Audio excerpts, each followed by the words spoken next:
दुनिया की सियासत व माशरत में चपेड़ का वही किरदार है जो शलवार में हजारबंद का। चपेड़ का जो मजा औरत के हाथ से खाने का है वो मजा साइबेरिया की सर्द हवाओं के थपेड़ों में भी नहीं है। औरत से चपेड़ खाने की तारीख तो बहुत पुरानी है। इससे ना कोई बादशाह बच सका, ना वजीर, ना फकीर, ना फनकार, ना सरमायादार, और ना ही कोई मुफ्ती अपने गालों को बचा सका। अभी नहीं देखिए, ये फ्रांस के वजीर आजम हैं, कितने मजे से खरामा खरामा अपने चाहने वालों से मिलने चले जा रहे हैं।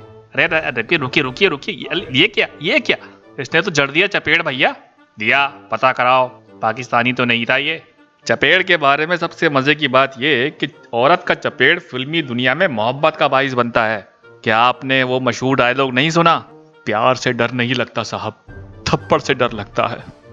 कभी कभार तो हमने सुना है कि इस थप्पड़ की गूंज जिंदगी भर याद रहती है। इसलिए नाज़रीन हाज़रीन गायबीन, फिरदौस आशिक आवान के थप्पड़ को सीरियस ना लें। ये तो फिरदौस हैं और आशिक भी। बस ये समझ लें, एक पठान को एक आशिक ने थप्पड़ मारा है, बल्कि चपेड़ मारी है। अब आप खुद सोचें।